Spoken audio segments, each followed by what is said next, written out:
we've gotten some new polling out, post-Russian invasion polling, to give you a sense of how the American people are feeling about all of this. The good news is that there is actually a lot of, if you take Biden out of it, the minute you ask about how is Biden doing on this, there's a partisan reaction. But if you ask overall about what we should do, there's a good bit of unity, which you can take as a good thing or a bad thing, depending on your perspective. Let's put the CNN tear sheet up on the screen. So most Americans want the U.S. to do more to stop Russia, but most also oppose direct military action. So on the very vague question of like, should we do more? They're like, yes. But when it's like, should we put boots on the ground? They're like, no. 83% of Americans say they favor increased economic sanctions against Russia in response to the invasion. Just 17% are opposed. A smaller majority, 62%, also want to see the U.S. do more to stop Russian military action in Ukraine, with 38% saying the country has already done enough. Again, this is very vague. They're like, yeah, we should do more on economics. We should do more to stop Russian military action. But when you actually get into it and ask, there is a majority opposed to direct military action, even if sanctions fail to work. So even in the event sanctions don't deter Russian behavior at all, which frankly, sadly, they're probably unlikely to do, only 42%, even in that scenario where sanctions fail, were in favor of direct military action.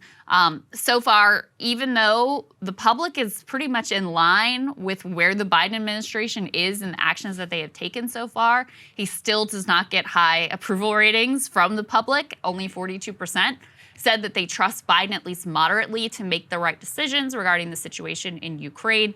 That is about where his overall approval rating is. And again, you have a partisan divide here in terms of how people are looking at, Biden's response specifically, even on the big picture questions. There's actually a lot of partisan unity. And there was one other piece that was interesting to me here is that even though on those big questions you don't have a lot of partisan differences, there are generational differences. Yeah, that was what I was going to call it. Young Americans are less hawkish than older Americans is the best way to put it. So Americans under age 45 were 11 percentage points less likely than older Americans to support increased sanctions. So they were less likely to say, hey, we need to throw more economic sanctions at them.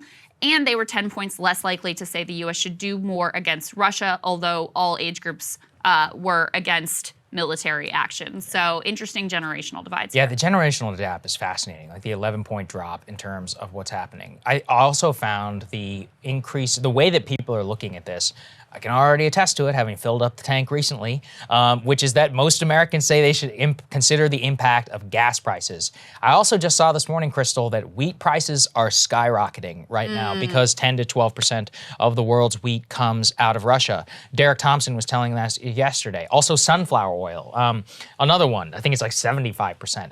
There are all kinds of massive disruptions that I think are coming to everyday American life. I think $4.50 a gallon is of almost certainty at this point, even with the release of the Strategic Petroleum Reserve. And if this heats up for a long time, you can continue to see cascading effects in terms of stock valuations, how this is going to affect the global financial system, markets, consumer goods, very much on our end. So it's not nothing. I mean, we're going to see a disruption to daily life. And I think that when we do, that's going to change these figures and make it even more likely to say that the West needs to either give something up or whatever. Yeah. The other point of this is also to consider where we started from, which is also interesting. Put that up there on the screen. So we brought you this AP poll. This was published, I think, right the day before the invasion itself. Most in the U.S. oppose a major role in Russia strife. So what was important there is that just 26% the day before the invasion said that we should have a major role in the conflict. 52% said a minor role, 20% said none at all. But if you pair that with how the invasion has gone, and now many people saying, oh, well, we should do more, or we should do something, now things have shifted a little bit. So it also goes to show you how fickle public opinion can be. Well, this is what makes me nervous, is because, yes, right now they're saying, no military involvement, even if sanctions should fail. But you've had a dramatic shift thanks to what has been effectively a media propaganda campaign in the way that the public is viewing this conflict. And there is a dramatic increase in appetite for whatever do more means. And again, I mean, I've made it pretty clear how I think about the economic sanctions. I think in a lot of times, what these overwhelming economic sanctions really do is not to benefit, the aims and the goals that we have.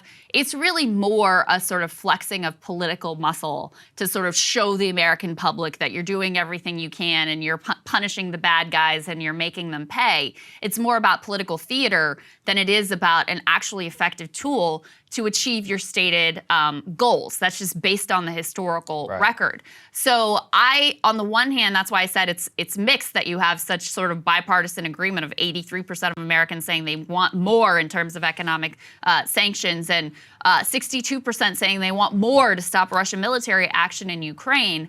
Right now, those sentiments are squishy and undefined. But when you have that, that sort of instinct and that desire fed by a media propaganda campaign to do more, to be harder, to be more hawkish, how hard is it then to make the case that Adam Kinzinger and Senator Wicker are making of like, yeah, we got to do a no-fly zone. That's the more that we need to do. So that's why I find these numbers troubling, and the dramatic shift in public opinion that has occurred in a very short period of time is also very worrisome to me. Again, as someone who would like to avert nuclear war, who would like to also avert just, to limit the amount of civilian suffering both among the Ukrainian people and also among the Russian people to as little as possible. So there's another piece there that I think is interesting. Let's put this next poll up on the screen. This is from Quinnipiac. They say, do you think the steps Biden has taken to punish Russia for the invasion of Ukraine have been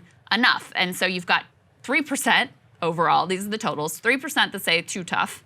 I'm kind of in that 3%, I guess. 57% who say not tough enough, and about 29% who say about right. So again, you have this population-wide majority position of we got to do more, we got to be harsher, we got to be tougher. And this was really interesting to me, Saagar, given the sort of all over the place stance of Republican leaders, and I think also of the Republican base leading into the invasion. A lot of language about like, why do we care about this? And Putin has a point, and and sort of like this weird respect for him too. Now you have the Republican base leading the charge in the not tough enough direction. So only 2% say that Biden is being too tough. 80% say not tough enough, and 11% say about right. And you've seen this in the sort of confused rhetoric coming out sometimes of the very same people over on Fox News of like saying basically, why do we care about this? But on it, in the next breath, like Biden's weak and we've got to do more.